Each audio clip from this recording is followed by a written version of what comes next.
Quand j'ai embarqué sur ce paquebot il y a une semaine, je n'aurais jamais imaginé que ce voyage se transformerait en cauchemar.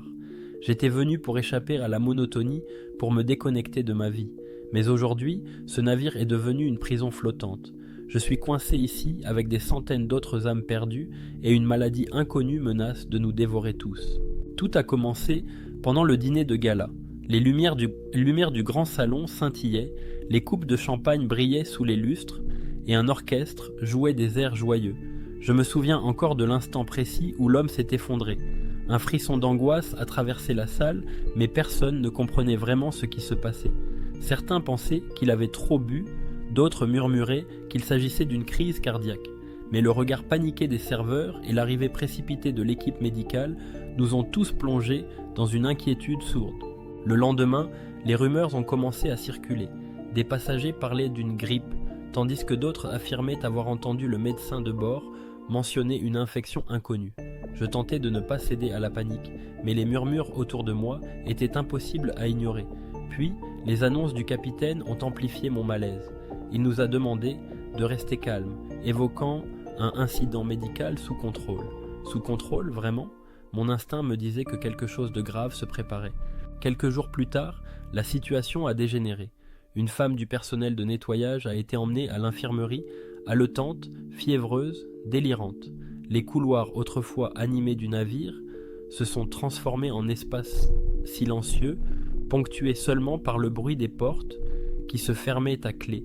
Des membres d'équipage masqués distribuaient des notes pour nous demander de rester dans nos cabines, mais je savais que la maladie se propageait. La tension était montée d'un cran lorsque j'ai vu une civière traverser le pont supérieur. Sous le drap, un corps immobile, mon souffle s'est coupé. Le virus tué, c'était maintenant une certitude. Les murmures ont laissé place à des cris de colère et des pleurs. Les passagers s'agglutinaient près des ascenseurs pour exiger des réponses, mais les membres d'équipage restaient muets. Le navire a cessé d'accoster. Chaque port refusait notre entrée et les annonces du capitaine étaient devenues des supplications. J'écoutais sa voix tremblante qui résonnait dans les haut-parleurs. Nous faisons de notre mieux pour trouver une solution. Mais à chaque rejet, l'espoir s'effritait. Les zones communes ont été fermées. Je me rappelle être passé devant la piscine, autrefois bondée de familles joyeuses, maintenant abandonnée. L'eau stagnante y reflétait un ciel sombre et des chaises longues gisaient renversées comme si une tempête avait balayé le pont. Les premiers cas de pillage ont éclaté. Une poignée de passagers affamés a forcé l'entrée des cuisines pour voler des provisions. D'autres ont refusé de partager leur nourriture, accumulant des stocks dans leurs cabines. Des bagarres ont éclaté et les hurlements résonnaient dans les couloirs. Lorsque le capitaine a annoncé que l'eau potable devenait rare, la situation a pris un tournant dramatique. Les réservoirs du navire avaient été contaminés, probablement par les malades. Nous recevions des bouteilles d'eau en ration, mais elles étaient insuffisantes pour calmer notre soif et laver les draps souillés des malades. Un groupe de passagers a organisé une expédition pour trouver des provisions supplémentaires dans les zones interdites du navire. J'ai hésité à les rejoindre, mais ma peur de croiser des malades a été plus forte. Quelques heures plus tard, j'ai entendu des cris provenant du pont inférieur. Seule une poignée d'entre eux est revenue, et l'un des survivants portait une morsure étrange sur le bras. Je ne me souviens pas exactement du moment où j'ai compris que tout allait empirer. Peut-être était-ce lorsque j'ai vu cette infirmière pleurer en silence dans le couloir, ses gants tachés de sang. Ou peut-être était-ce lorsque l'électricité a été coupée pour économiser le carburant. Le navire était plongé dans une obscurité oppressante et le bourdonnement constant des générateurs était remplacé par un silence glacial. Un soir, une explosion a secoué la salle des machines. Un court-circuit avait déclenché un incendie. Le personnel technique s'est battu pour l'éteindre, mais l'un d'eux a péri dans les flammes. Son sacrifice a permis de sauver le navire, mais nous savions que les dégâts réduiraient encore notre capacité à maintenir le cap. Les factions se sont formées. Certains passagers voulaient prendre le contrôle du navire, accusant l'équipage de mentir. D'autres restaient loyaux au capitaine, convaincus qu'il essayait de sauver la situation. Les tensions se sont transformées en affrontements. J'ai vu un homme projeter un autre contre une rambarde métallique, son visage marqué par la colère et la peur. Un groupe a tenté de forcer les portes menant au pont principal, espérant trouver des canaux de sauvetage, mais ces derniers étaient inutilisables. Le vent et les vagues les auraient retournés en un instant. Leur tentative désespérée a coûté la vie à 2 personnes, emporté par une vague gigantesque. Les couloirs du navire, autrefois vibrants d'activité, étaient devenus un labyrinthe oppressant.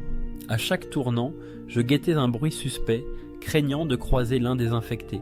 Les malades, qui étaient d'abord isolés dans des cabines, avaient commencé à errer, poussés par la fièvre ou le délire. Une nuit, alors que j'explorais pour trouver de l'eau, j'ai entendu un gémissement provenant d'un escalier. Je me suis figé, retenant mon souffle, puis je l'ai vue. Une silhouette vacillante, les bras tendus comme si elle cherchait de l'aide. Mais son visage, ses yeux étaient voilés, sa peau marbrée. J'ai reculé, glissant presque sur le sol humide, et je me suis réfugié dans une cabine. C'est ce soir-là que j'ai compris que la maladie n'était pas qu'une question de fièvre. Elle transformait les gens en quelque chose de terrifiant, quelque chose que je ne pouvais pas comprendre. Et pourtant, j'étais coincé au milieu d'eux. La nourriture était presque épuisée. Chaque jour, le personnel d'équipage essayait de distribuer des rations, mais elles devenaient de plus en plus maigres. Certains passagers refusaient de partager et barricadaient en leur cabine. Une femme âgée, que j'avais vue prier chaque matin sur le pont, a été retrouvée morte dans son lit. La rumeur disait qu'elle avait refusé de manger pour laisser ses petits-enfants survivre. Des disputes éclataient dans les couloirs. J'ai assisté à une bagarre pour une boîte de conserve. L'un des hommes a fini avec le visage ensanglanté, mais l'autre a gardé sa prise. La peur et la faim transformaient tout le monde en prédateur. Le pont inférieur, où l'équipage entreposait les corps des défunts, est devenu un foyer d'infection. Une odeur insupportable s'en échappait, et certains passagers ont exigé que le capitaine se débarrasse des cadavres. Mais il n'y avait nulle part où les emmener. La mer était trop agitée, et le personnel restait réticent à manipuler les corps. Puis une nuit, une flamme a jailli. Certains ont dit que c'était un accident, d'autres pensaient que c'était un acte délibéré pour purifier le navire. L'incendie s'est propagé rapidement, détruisant plusieurs zones. Les passagers ont été rassemblés sur les ponts supérieurs, à la merci du vent et des vagues. Un jour, un groupe de passagers a trouvé un radeau de sauvetage inutilisé. Ils ont commencé à le préparer en secret, espérant fuir le navire. Mais le bruit de leurs travaux s'est répandu, et bientôt une foule les a encerclés. Certains exigeaient une place, d'autres suppliaient qu'ils n'abandonnent pas les malades. J'ai regardé, impuissant, alors qu'une bagarre éclatait. Le radeau a été détruit dans la mêlée, et ceux qui avaient nourri cet espoir ont été laissés en larmes. Le ciel s'est assombri, et une tempête a frappé. Les vagues gigantesques faisaient tanguer le navire, projetant les passagers et les objets dans tous les sens. Une cabine s'est détachée de ses fixations, tombant dans la mer avec ses occupants encore à l'intérieur. Je me suis accroché à une rampe, priant pour que le navire tienne bon. Après des heures d'enfer, la tempête s'est calmée, mais le pont supérieur était dévasté. Les cabines avaient été emportées et les provisions restantes avaient disparu. Nous étions plus vulnérables que jamais. Les infectés étaient de plus en plus nombreux.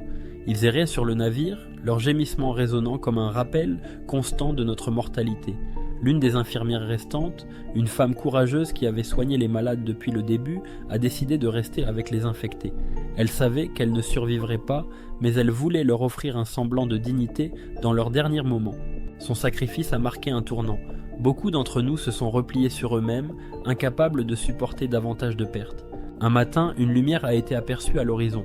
Un navire, peut-être un avion. Nous avons envoyé des signaux avec les moyens du bord. Des miroirs, des torches, des draps blancs agités dans le vent. Mais la lumière a disparu sans s'arrêter.